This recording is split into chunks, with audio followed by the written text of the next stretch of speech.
What's up, y'all? Welcome back to an ESPN NFL 2K5 franchise rebuild with the Detroit Lions. Now, this is going to be a little bit different of an episode. These are the last two games of Season 4 of the regular season. As you can see here, we have the Arizona Cardinals coming up, and we have the Oakland Raiders coming up.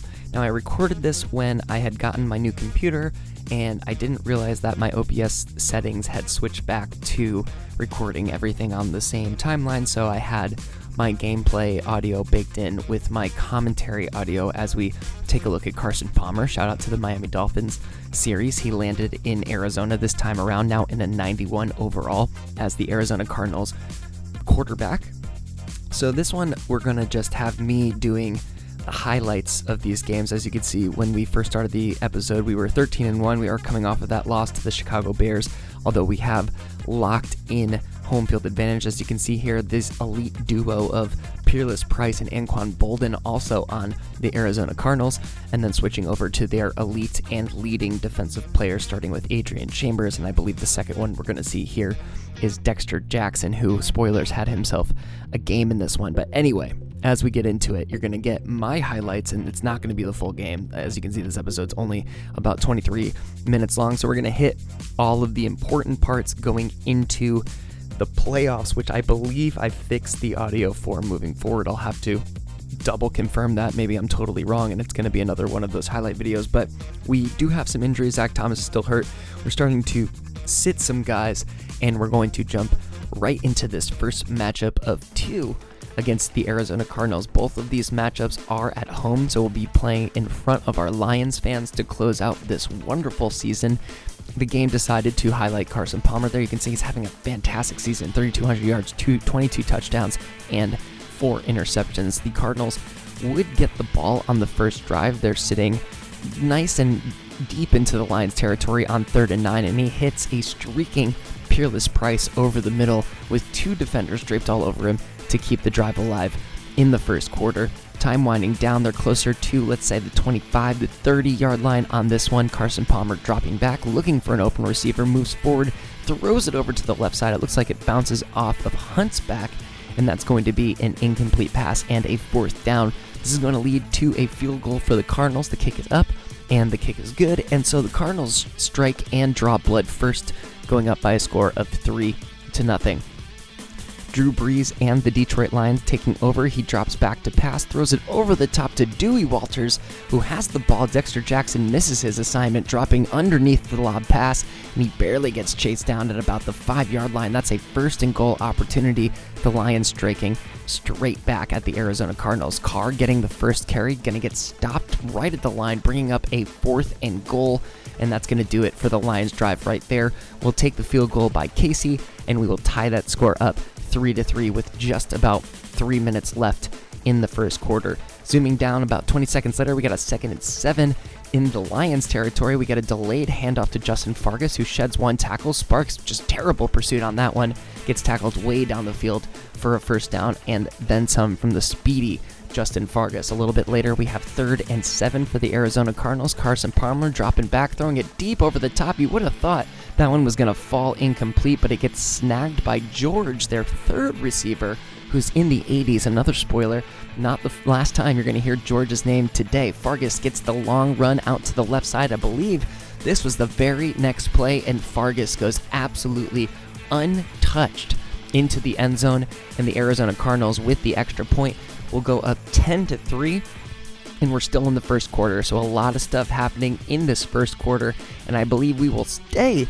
Oh no, we finally flip over to the second quarter, so we skip that quarter animation. We're going to give the ball back to the Lions. We've got Dewey Walters, another big reception over the middle, wide open. Love to see Dewey with those soft hands and those big receptions. That's a 1st down for the Lions, now just about at the 25-yard line once again in Arizona territory after the play-action fake. Way over the top for Charles Rogers, and he has it in the end zone, and just like that, the Lions refuse to stay down in this game. Dance it out, Charles, you deserve it. With the extra point by John Casey, we are officially re-tied up at a score of 10-10. Moving a little bit later down into the drive for Arizona, we've got a 3rd and 8 situation. Carson dropping back, surveying the field, throwing it over to the right side to a wide open. I told you you'd hear his name again, and George has it with some speed, and just a couple of minutes later, the Cardinals have scored again, going up by a score of 17-10 after, again, this extra point going through the upright. So we can see that this is a very, very quick drive by the Arizona Cardinals. Only took them 1 minute and 6 seconds to get 4 plays and 68 yards. A little bit later in the half, Drew Brees getting a little bit of room from shotgun, throws it again to Charles Rogers. We did not play Roy Williams in this game, I don't believe, and so Charles is going to have to step up today. As you see, the output from both him and Dewey has been pretty good so far. A little bit later on in the drive in the second quarter, starting to wind down towards that halftime, we try and go over the top again to Brett Richards, but this time it's Dexter Jackson that makes the good play. Now, we looked back at this replay and it looked like it was actually in Brett Richards' hands and was literally taken out of his hands by Dexter Jackson. So the first turnover of the game goes against the Detroit Lions, and the Cardinals have a little bit of life, but the secondary of the Lions says no thank you. And with 1.5 minutes left, the Cardinals are going to take a long field goal. This one is going to sail to the left, be no good. It was a 50-yarder. It had the distance, but it did not have the direction, and the Lions would not be able to do anything with that drive after the field goal, and we go into halftime down by a full touchdown, 17-10.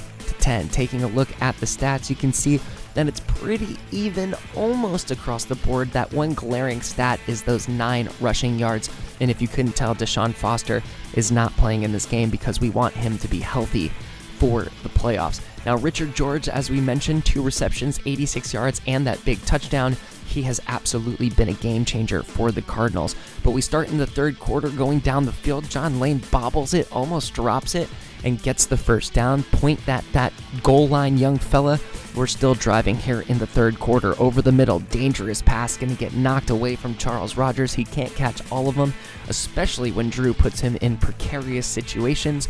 That field goal is going to be up and good to make the score 17-13. Now, we get a real bang play here. The ball pops out. They call it a fumble. Norris picks it up, but Arizona is going to do the very intelligent thing and go ahead and challenge that play. Now, as we look at the replay, you can see here that it was a very quick. He catches the ball. It's basically out of his hands. Peerless Price is usually more sure-handed than that, and you can see that the ruling is overturned. So Arizona retaining the ball, 3rd and 8. Carson dropping back, throwing over, and this time, instead of an incomplete pass, this one is going to be fully intercepted by Elias Hunt. We love to see it, and even worse for the Cardinals, Peerless Price goes down with an apparent injury, and I don't think they're getting him back for the rest of the game. So a big loss for the Cardinals on a pass that you could have argued should not have happened. Great pass over the center to Charles Rogers, but something you hate to see happen is Charles catches an injury on the tackle. It looks like his wrist is bothering him a little bit, and this is actually going to force us to put Roy Williams in the game. We were trying to give him a little bit of rest, but we're going to immediately go to Roy, and Roy almost had an amazing catch, but maybe he was just feeling a little cold starting on the bench all day. You can see here Justin Fargas with over 100 yards. We've got a 3rd and 1 situation for the Cardinals, and they go to the pass for some reason, and that was not a smart decision by the offensive coordinator, or maybe it was Carson himself. So the Detroit Lions get the ball back. We throw deep over the right side to Brett Richards, who takes in the pass, has the speed to get a little bit of extra yardage, and that is a huge play for the Detroit Lions, getting a little bit closer to getting that score that they need to pull out this victory. And you know who we love to pass it to when we're close to the goal line? That's right, Dewey freaking Walters. Dewey just flashing those hands, showing off why he is a 100 rated overall player. And then we clear the lane for Edwin Carr, the rookie, to get into the end zone, taking the lead for the Detroit Lions late into this one. After the extra point goes up and good, we are up by a score of 20-17, but there is still plenty of time for the Arizona Cardinals to come back and do something about that lead, but not if you throw an interception to Don Boone, baby. Don Boone, our backup outside linebacker in for Teddy Lehman and Boss Bailey, gets the interception, and we get to shut this one down. The backups, mostly the backups for the Detroit Lions, take out the Arizona Cardinals, who are still fighting for playoff contention, or actually, I believe that's actually a lie. I think they're actually in the playoffs with that terrible record of theirs. We forced them to go down to 9-8. We are miraculously 14-1. We're dancing it out here in Detroit, and we get the victory going into our final week of this regular season, Season 4. Now you can see here we end up with about the same yardage. We got a little bit more rushing out of the team, but we still got outrushed by the Cardinals. But it was Drew Brees who really brought us back into this one, plus the great play of our defense. You can see Drew Brees getting the nod for the player of the game. He had 273 yards off of 15 completions and 29 attempts and just one interception to his one touchdown. So that's a pretty good game from Drew Brees. On the other side, the running side of the ball, Edwin Carr only made it to 43 yards on 13 carries. Justin Fargas on the other side had a great game with a touchdown to both of the starting running backs on either side. George, those 3 receptions for 100 yards were pretty much all he did. Dewey Walters had 99, and Charles Rogers had 77 and a touchdown before he went out with his injury. Pearson, our backup inside linebacker, getting 6 total tackles. Boss Bailey also getting 5. I think that was maybe because he played on the special teams, which I don't love. But Kennard Lang is the only guy who made a sack for either team, 2 sacks for the big guy, and 2 passes defended for Adrian Wilson, for Macklin, for Pearson, and for Farmer, and of course those interceptions for Wilson, Hunt, and Boone. I think I said that was Dexter Jackson. It was actually Adrian Wilson who made that interception. So we have one more game against the Oakland Raiders, and then we are done with our 4th season. This is easily the best regular season we've had with a team so far, sitting at 14-1. And so we went ahead and we sat as many starters as we could for this second game, with the exception of Roy just had to play because Charles Rogers is going to be out for just 1 week with a dislocated shoulder, but we will look forward to having both him and Zach Thomas back for the playoffs, which will be coming in the next episode. For the Raiders, they have Kerry Collins in his 13th year out of Penn State. This is a veteran's vet. He had an okay season, 13 touchdowns, 11 interceptions. Troy Hambrick had a great year in his 8th year out of Savannah State, 272 attempts, just over 1,000 yards and 7 touchdowns. And their best receiver by stats is Caleb Franklin. This is a computer-generated guy out of Arkansas State, 86 overall, 392 yards, 2 touchdowns. On the defensive side of the ball, their 2 best players are defensive linemen. Warren Sapp, you know him, the vet in his 13th year, has definitely dropped off in how many sacks he gets, but he is dangerous. And then there's Urban Mann, one of the best computer-generated defensive ends I've seen so far. 10 sacks so far on the year for him, very close to his number of 13 and a half from his rookie campaign, which is, I believe, he was the defensive player of the year last year. So we are sitting a lot of guys again. We're still just barely worse than the Raiders when we sit a bunch of guys. So we will see how the final game of the season goes for the Detroit Lions. The fans are excited, not because they're here at the game, but they know that there's more football coming their way with a home field advantage for the Detroit Lions. Absolutely locked in. So this game is technically meaningless, but we'll see if we can get the win regardless. Now, the Raiders on their first drive are doing a little bit of damage, getting some good drives. They're at the goal line. We barely stopped Troy Hambrick for getting into the line, and something that was making the Raiders very successful in this early on was their ability to go no huddle. As you see here, Kerry Collins hustling back to the line, getting it right back to Troy Hambrick, who leaps himself into the end zone, and that's going to be an early strike from the Oakland Raiders this time, getting in for 6 points. When the kick goes up and good, it will be a score of 7-0. Now, we only showed you those couple last plays, but this was an effective first drive from the Oakland Raiders. 6 plays, 78 yards, just 2 minutes of time rolling off of the clock. Drew Brees rolling back, trying to get an open man. He does find John Lane, but he drops it on contact.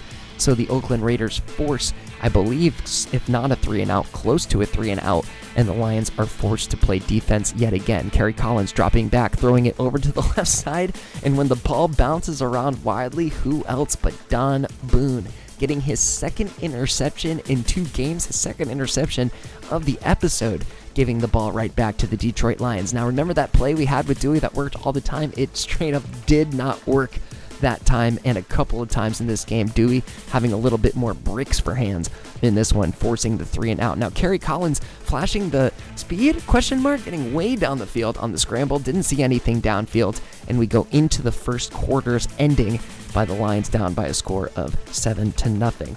Now we bring the middle linebacker blitz, us usering Pearson, and we get that user sack. Kerry Collins trying to find someone. The line basically pushed behind him, and Pearson was able to get through for the sack for the linebacker. Now Kerry dropping back and then scooting forward, throwing it way over the top, missing his receiver. Sam Hamilton almost got both of his hands on that one, and that forces a 4th down. We get the field goal from the Raiders, and it's just outside of the uprights. I was surprised that they called that no good. I thought there was going to be a challenge of some kind, but apparently that one sailed just right of the uprights, and we get a 1st down and change. Now, I have to talk about how good Roy Williams is. That was a ridiculous catch. He got pass interfered, it bounced off of a defender into his hand, and he is officially over 1,000 yards for the year. Drew Brees on the play action, throwing it over the middle. That one is a dangerous pass to Roy, and it's going to get bobbled around and intercepted by the Oakland Raiders. So apparently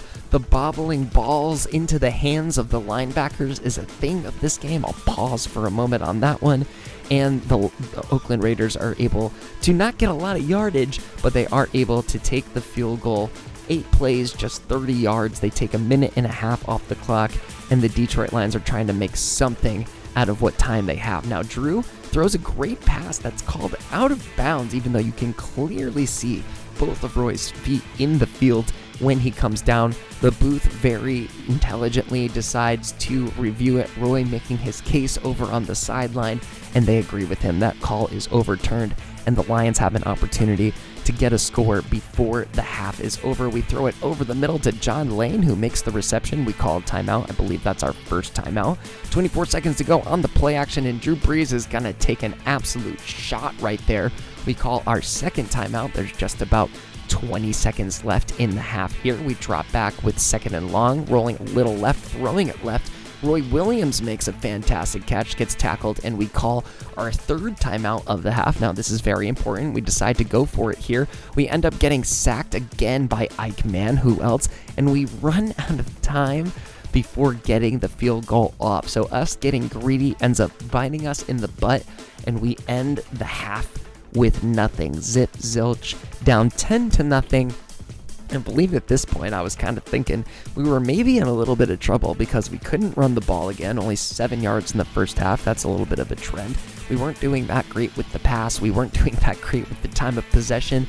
We had 6 tackles from Sparks in the first half, which means they were getting anything they wanted past our line and our secondary, and Troy Hambrick had 58 yards and a touchdown. So we definitely needed to turn ourselves around here, and definitely not playing like the number 1 team, but you know, we also had a lot of our backups in there. Roy Williams dropping another pass on contact, forcing the 4th down, but we were able to get the ball right back. 2nd down, we throw over to Neil Webster, who gets a little bit of a catch on that lob route, and it looks like the Lions are finally getting a little bit of momentum. Brees rolling right through, throwing wildly to his left side. Very, very lucky that that one was not intercepted, and the momentum halts right there. We head into the 4th quarter. Nothing really happening, and the score still 10-0. So the Lions either need to find their offense or they need to be okay with finding the L for this one. So we get the ball back after another good defensive stand.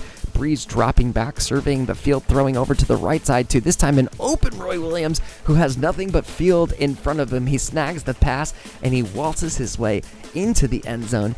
Do your dance, young fella, because Roy Williams, thank you, come again, has made his way into the touchdown, and we're going to show that one again because that is going to be our play of the game. You see Roy there snagging the ball just outside of the defender's outreached arms, and when Roy has open field in front of him, ain't nobody catching him, and we finally strike and get on the board, getting to 7-10. So we only needed one score to make it an interesting game. We only needed one play to make it an interesting game, but the Raiders are not done. But we tell them that they are not as done as they think they are. We get the stop from who else but Donnie Boone, making it a 4th and 1. They do manage to get the field goal that time, so we need to score a touchdown sometime in the next drive or two. I think I didn't notice that the first time, but there was definitely a weird helmet glitch on that one. Drew Brees on the play action, dropping back, throwing right to a wide open Dewey Walters, who has the first down and then some. A little bit farther down the field, we've got a 3rd and 2. Drew Brees dropping back, throwing over to his right to a wide open Neil Webster, who reaches back and catches that one for a bunch of yards. A risky throw there from Drew Brees, but one that pays off in the end. Drew from shotgun, throwing over the middle. Roy in and out of his hands.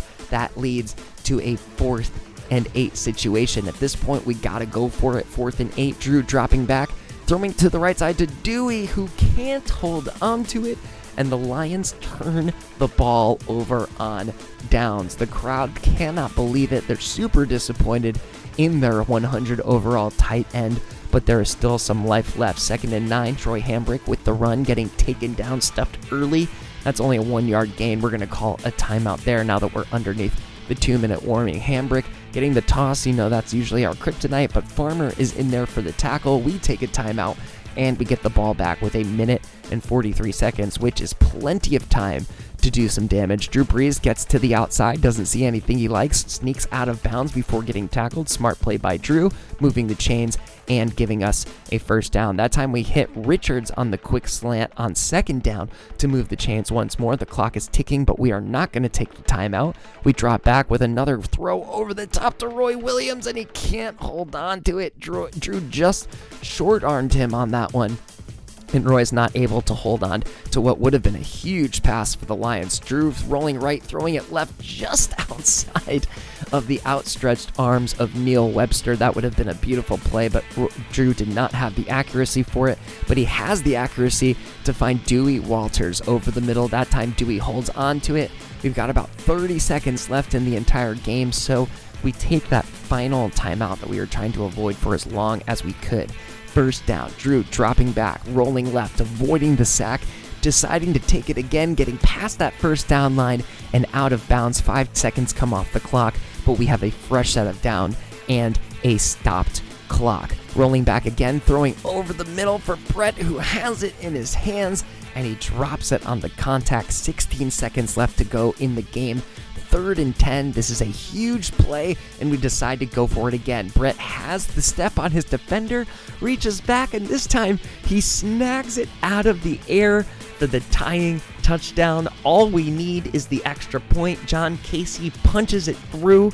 As you can see here, Drew Brees with 310 yards, and on a 10-play, 72-yard drive that only takes just over a minute, we get the go-ahead touchdown, and Trufant shuts the door with the interception on Kerry Collins. They probably wouldn't have even scored, but the Lions just absolutely pull this victory from the jaws of defeat. I'm literally shaking my fist in the air in triumphant victory, and we take home the win. We are 15-1, very much so, behind the 310 yards from Drew Brees on 16 of 37 passing. A wonderful performance, even though his passer, just ignore that passer rating. We got 310 yards, we had 2 touchdowns, whatever about that one interception. Drew Brees balled out and made sure 14 points in the 4th quarter. It doesn't matter that Troy Hambrick got over 100 yards for a touchdown. Doesn't matter that Drew Brees was our leading rusher. Roy Williams did his thing. He didn't got hurt. 126 yards, 1 touchdown for Roy, and of course that 1 touchdown reception for our guy Brett Richards. Sparks and Hamilton led the way for our tacklers, which again isn't the best because that means our safeties were doing all the tackling, but you take what you can get. Hamilton also led the way for our defenders in assists. I think we had, that 1 sack from Pearson, a lot of sacking. Our offensive line did not do a good job, but again, we had our backups in for most of those positions, so hopefully they'll do better back next time. And we're just, Boone gets interceptions, and Trufant snagged that interception right at the end of time to put the thing away. So 2 wins at the end of the regular season it's a pretty beautiful thing. So we're going to go ahead and sign off for the regular season here. It was a really good one, and we're very excited to get into the playoffs. So we're going to see who gets the wild card. We're going to see who we're going to play moving forward. And if you enjoyed what you saw here, make sure you smash on the like, leave a comment for engagement, and subscribe to the channel if you haven't already. For Peanuts 24/7, we'll look forward to seeing you on the next one.